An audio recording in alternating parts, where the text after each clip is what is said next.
माजू और काली मिर्च, ओनली दो चीजें हैं। जो लोग समझते हैं कि उनके दांत हिलते हैं, दांतों में उनके इन्फ्लेमेशन है और मसूड़े सूजे में है, गम्स, मसवाक से या ब्रश के साथ उसको लेके अच्छी तरह ब्रश कर लें, उसके साथ थोड़ा सा लेके जहाँ जहाँ इन्फ्लेमेशन है वहाँ पे आप रख लें। 1.5 से 2 मिनट के लिए माउथ को बंद कर लें। जितने इन्फ्लेमेशन, जितनी पस, वो सारी सक करके निकाल दें। नाज़रीन, हम अपनी रोजमर्रा जिंदगी में सेहत के बारे में बात करते हैं, लेकिन दांतों की सेहत अक्सर नजरअंदाज हो जाती है। हालांकि ये हमारी मजमूई सेहत के लिए निहायत अहम।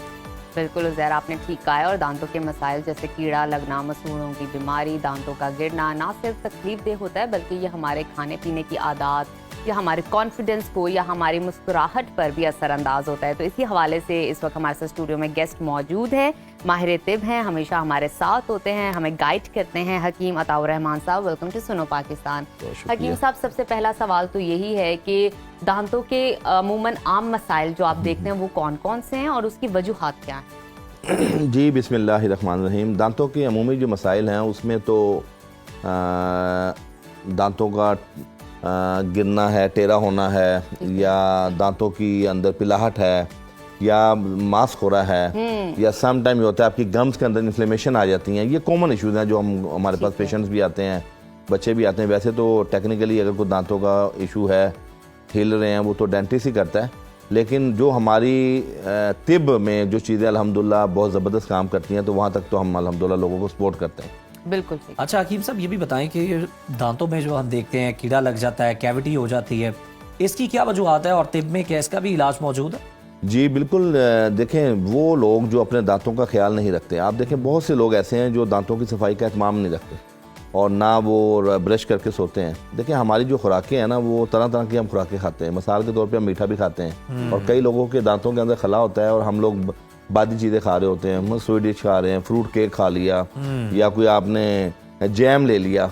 तो ये वो सारी चीज़ें होती हैं जो अंदर रुकने के बाद वहाँ पे इन्फेक्शन का डर होता है। ओके। और फिर इसी तरह बड़ा गोश्त आपने खाया है, वो बादी होता है, तो बड़े गोश्त की अगर कोई एक भी उसकी स्लाइड अगर रुक गई आपके वो मसूड़े को सुजा देगा, तो वहाँ आपके गम्स में इन्फ्लेमेशन आ जाएगी। तो फिर जब बहुत ज़्यादा इन्फ्लेमेशन आती है और इन्फेक्शन बढ़ जाती है, तो वहाँ दांत हिलने भी लग जाते हैं। वहाँ दांत जो है, वहाँ आप कोई भी चीज़ चबा नहीं सकते और आप नरम गदा में आ जाते हैं।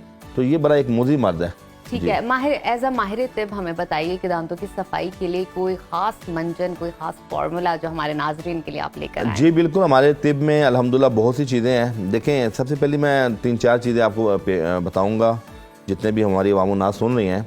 मंजन की आपने बात की, माजू एक इंग्रेडिएंट्स है। अच्छा। हाँ, ये माजू और काली मिर्च, ओनली दो चीज़ें हैं। अच्छा। यानी आप अगर पूरे घर के लिए आपने बनाना है मंजन, तो आधा ½ kg माजू ले लें और आधी चटाक काली मिर्च ले लें। इसको बिल्कुल पाउडर बना लें। जो लोग समझते हैं कि उनके दांत हिलते हैं, दांतों में उनके इन्फ्लेमेशन है और मसूड़े सूजे में है, गम्स, तो वो आप मसवाक से या ब्रश के साथ उसको लेके 1/4 या ½ टीस्पून लेके उसको पहले तो आप उसको अच्छी तरह वो कर लें, ब्रश कर लें उसके साथ। उसके बाद वो थोड़ा सा लेके जहाँ जहाँ इन्फ्लेमेशन है वहाँ पे आप रख लें और रखने के बाद तकरीबन 1.5 से 2 मिनट के लिए माउथ को बंद कर लें।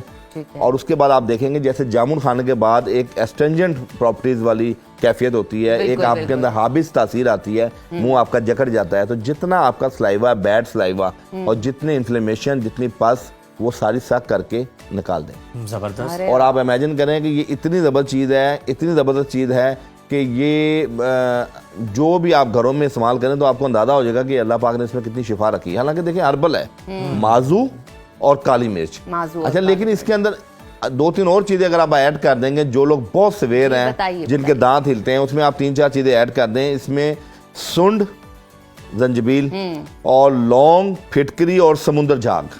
अच्छा। ये 4 चीज़ें मसलन थोड़ी थोड़ी ले लें, वो 2-2 तोला ले लें। बाकी चीज़ें अगर आपकी ज़्यादा मिकदार मतलब कम ही रखें। इसकी मिकदार कम रखनी है। मिसाल के तौर पे माजू आधा किलो है, काली मिर्च जो है वो आधी स्टांक है, जंजबील भी आधी स्टांक है। अच्छा। जो फिटकरी, लौंग और समुंदर झाग, ये 2-2 तोला ले लें। ठीक। और आप इमेजिन करें इसका एक सफूफ बना लें, पाउडर बन जाएगा। और ये घर के अंदर आप ½ kg जब आप बनाएंगे तो 100-150 रुपए में बनेगा।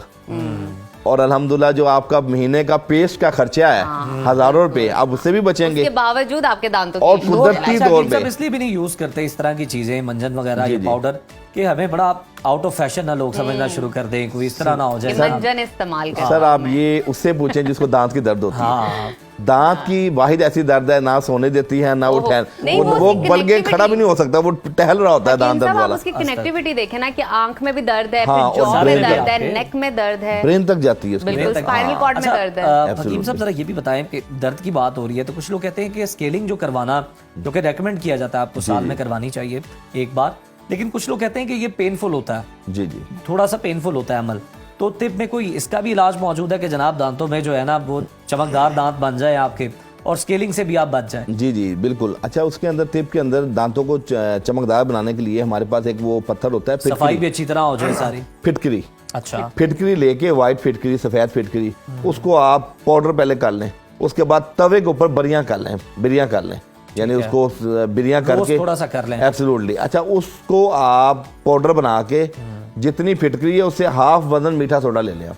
अच्छा, इन दोनों चीज़ों को मिक्स कर लें और वो आप अपने मसवाक से या ब्रश के साथ करें तो आपके दांतों का पिलाहट खत्म हो जाएगी और चमक जो है उसकी बहाल हो जाएगी। और कितना अरसा इसमें तकरीबन लग सकता है? ये तो आप एक आध हफ्ते में आपके दांतों में शाइन आ फर्क जाएगा नजर आना इंशाल्लाह। शुरू हो एब्सोल्युटली, जाएगा। एब्सोल्युटली। जबरदस्त। और ये जो पहले मैंने मंजन दिया है, जिसको तकलीफ है, दर्द है, वो विद इन अ मिनट्स उसकी दर्द गायब हो जाएगी अल्लाह के हुक्म से। जो पुराना इससे पहले मैंने मंजन रखवाया जी, जी। वो कमाल की रेसिपी है मंजन की। मतलब वो बच्चे भी यूज कर सकते हैं और जो बुजुर्ग अफराद हैं जो कि कहते हैं हमने बिल्कुल। गोश्त नहीं खाना जनाब, हमारे दांतों में बड़ा मसला है, इस बिल्कुल वजह से ऐसे। हम नहीं खा सकते। मैं कहता हूँ ये हिफ्ज़ मतकद्दुम भी तमाम लोगों को करना चाहिए। अच्छा। यानी जरूरी नहीं कि आपके जिसको तकलीफ है वो करे। जब आप जरूरी नहीं कि मरज जो है वो अब आपको तंग कर रहा है तो फिर ही हाँ, आप कुछ क्योंकि करें छोटी उसका। मोटी इन्फ्लेमेशन तकरीबन हर दूसरे बंदे में होती है दांतों के हवाले से, तो वो हिफ्ज़ मतकद्दुम जब आप करेंगे तो आने वाले मूजी जो अमराज है दांतों से उनसे आप बच जाएंगे। अच्छा, हकीम साहब, वैसे डॉक्टर्स कहते हैं कि आपको 2 वक्त जो है ब्रश करना चाहिए, एक सुबह उठ के और एक रात को सोने से पहले। अकॉर्डिंग टू यू क्या ये बात दुरुस्त है या आपको 3 दफा भी करना चाहिए या एक दफा भी बहुत होता है अगर अच्छे से ब्रश किया जाए? देखिए, मैं ये समझता हूँ कि सुबह उठ के अर्ली इन द मॉर्निंग या खाली पेट ब्रश नहीं करना चाहिए। नहीं करना चाहिए। मैं ये समझता हूँ कि आप कुली कर लें, इनफ है।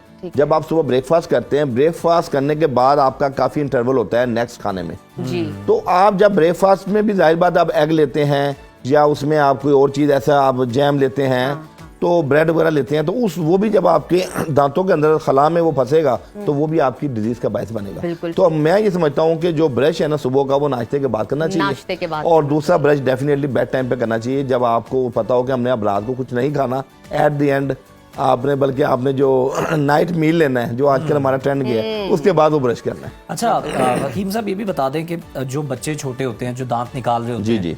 बड़ा तकलीफ दे मरला होता है, फिर घर वालों के लिए भी, बच्चे के लिए खुद भी, तो उसमें क्या आप रेकमेंड करेंगे कोई ऐसी दवाई जिससे वो जो ग्रोथ का अमल है वो हो जाए और पेन जो है वो कम से कम? अच्छा, बिल्कुल, ये बड़ा प्यारा आपका सवाल है। ये बहुत बड़ा एक अलमिया है कि कई लोग ऐसे हैं। देखें, 3 स्टेजेस होती हैं जी। एक स्टेज ये होती है कि जिसमें 6 माह में जब दांत बनना शुरू होते हैं, 2.5 साल तक बच्चों के दांत बनते हैं। जी। फिर एक हमारे पक्के दांत होते हैं जो तकरीबन 6 से 12 साल तक की उम्र में वो पुख्तगी आती है। बाद ये होता है कि दूध के दांत भी टूट जाते हैं और जो पक्के दांत हैं वो भी टूट जाते हैं। और पक्के दांत टूटने के बाद कुछ लोगों में बिल्कुल दांत नहीं आता, तो उनके लिए आज मैं एक ऐसी तीरे बहदफ चीज देने लगा हूं। अच्छा। हमारी हर्बल के अंदर एक जड़ी बूटी दांत है, दोबारा उग दांत सकता है? दोबारा उगेगा। हर्बल मेडिसिन तरीके से। अल्हम्दुलिल्लाह। क्या वो बात कैसे? है। ये मैं आपको बताता हूँ। हमारी एक हर्बल दवाई है नागर मोथा। अच्छा, नागर मोथा, जिसको हम 7 कॉफी भी कहते हैं अरबी में, 7 कॉफी भी कहते हैं, और उसको मुश्क ज़ेरे ज़मी भी कहते हैं फारसी में, और उसका जो स्वीट साइपर्स नाम है उसका इंग्लिश में। अच्छा, ये जो नागर मोथा है ये क्या काम करता है? नागर मोथा को आप लेके, ये बिल्कुल गिड़ा टाइप जो है ना, उसके रूट्स होते हैं छोटे छोटे से गोल बड़े साइज के, तो ब्राउन रंग के होते हैं। इसको आप पीस लें, नागर मोथा को पीसने के बाद इसका पाउडर शहद के साथ, जिस जगह दांत नहीं आ रहा जिस बच्चे का या किसी बड़े का, तो आप उसको डेली दिन में 2 बार रब करें। 2 दफा। कोई आधा मिनट या 1 मिनट उसका पेस्ट सा बना के ना उस जगह पर आपने रगड़ाई करनी है। इमेजिन करें विद इन 1 मंथ आप उसका रूट बनना शुरू हो जाएगा। चैलेंज आप दे रहे हैं कि एक महीने के नहीं, अंदर चैलेंज दोबारा हम नहीं देते, शिफा अल्लाह ने देनी है। हम ये जरूर कहते हैं तरीकेकार कि ये बता दें। रिजल्ट ओरिएंटेड चीज है। आजमूदा है। हाँ, देखे हुए हैं ना क्योंकि हम तबीब लोग कभी भी मर्ज के वाले से चैलेंज नहीं देते, क्योंकि हमारा ये ईमान है कि अल्लाह ने शिफा देनी अल्लाह ने है। शिफा हमारा देनी काम है as a competent, as a loyal consultant हम लोगों को वो चीज़ बताएं जो बेहतरीन भी हो और शिफा को नफादियत की ये हामिल तो भी बड़ी हो। बेहतरीन है कि मतलब दांत ही दोबारा से उगा है। अच्छा जी, हकीम साहब, चले बरसबीली तस्करा ये भी बता दें कि क्या अकलदार निकलने से वाकई अकल भी आती है या नहीं? या ये सिर्फ बातें बनी हुई है? नहीं, देखें, जो हमारी टीन एज है और बिलखसूस बलूगत की उम्र के 6 साल बाद, अमूमन 12-13 साल में बलूगत होती है, तो बलूगत की उम्र के 6 साल बाद हमारी जो है ना अकलदार आती है। और अकलदार का जो आना है वो यकीनन हमारी ज़िंदगी का वो फेस होता है 18-20 साल का, जिसमें हम बहुत से फैसले करते हैं। तो आप इसलिए हमने इसको अकलदार के साथ मिलाया कि हमारी ज़िंदगी के बहुत से फैसले, यानी 2-3 साल के करीब शादी के फैसले भी होते हैं, आपकी जॉब के फैसले भी होते हैं, आपकी लाइफस्टाइल, आपने ज़िंदगी को कैसे गुजारना है, किस मुल्क में गुजारना है, यानी पूरी डायरेक्शन 18 से 20 साल की उम्र में होती है। तो इसलिए इसको अकलदार जो है ना उन दिनों आते हैं, तो उसके साथ मंसूब किया गया। बिल्कुल ठीक। हमें ये भी बताइए कि जो दांतों में कीड़ा लग जाता है जी, जी। बच्चों के, आप उनको स्वीट से मना भी नहीं कर सकते, जी, जी। चॉकलेट से भी किस हद तक रोक लेंगे, बिल्कुल सही। लेकिन खाने से वो बाज नहीं है। तो ये कीड़ा जो लग जाता है, क्या ये मीठे की वजह से लगता है या कोई और भी फ्रूट्स? नहीं, ये ज़्यादा बच्चे जो चॉकलेट्स खाते हैं या जो स्लांटी और मुख्तलिफ जो हमारे, आपको पता है आजकल तरह तरह की चीज़ें आ चुकी हैं, फ्लेवर वाली चीज़ें आ गई। जो फ्लेवर है ना, ये बेसिकली नुकसान देता है। फ्लेवर नुकसान और कलर भी, कलर जो तो ये food आप देखें ना, कलर है। ये टॉफी है, गोली है, सब में कलर यूज होता सही। है। और जो अच्छी क्वालिटीज की कंपनीज हैं वो तो ठीक है, जो हमारे अमूमी तौर पे जो गली महलों में चीजें मिलती फैक्ट्रियां लगी हुई हैं, हैं तो वो तो आप देखें कि वो कैंसर भी कर रही हैं वो चीजें, अगर हम उसको थोड़ा डीपली जाएं। दांतों के अंदर खोखलापन पैदा कर रही है, दांत कमजोर कर रही हैं, दांतों के मसूड़ों के अंदर इन्फेक्शन पैदा कर रही है। और आप इमेजिन करें, दांतों की वजह से कुछ ऐसी डिजीज होती हैं जो फंगस फैलती है और स्टोमाटाइटिस होता है, और सम टाइम मुंह का कैंसर भी हो जाता है। तो दांतों की हिफाजत बहुत कंपलसरी है, बहुत ज़रूरी है। यानी जो लोग अपने दांतों का ख्याल रखते हैं वो अल्हम्दुलिल्लाह मुंह की जुमला मराज से महफूज रहते हैं। जबकि हम इसको बड़ा लीस्ट कंसर्न रखते हैं दांतों को, कि बस बाहरी आपने खूबसूरती सजा ली, दांत आपके नजर आए दांत तो अल्लाह लोग पाक ने अगला- ऐसी नेमत बनाई है कि आपका आधा काम मैदे का दांत करते हैं। बिल्कुल ठीक। जब आप अच्छी तरह किसी भी खुराक खाने को चबाएं। अच्छी तरह च्यू करेंगे तो आपके स्टमक को ज्यादा बोझ नहीं बनेगा। जाहिर बात है, फूड का ट्रैक ही आपका Absolutely. माउथ है, then oesophagus and then stomach. तो नाज़रीन, बहुत शुक्रिया डॉक्टर साहब, Thank you, हकीम हकीम साहब, आपकी मौजूदगी का, आपकी वजह से बहुत सारे हमें टिप्स एंड ट्रिक्स मिलते हैं।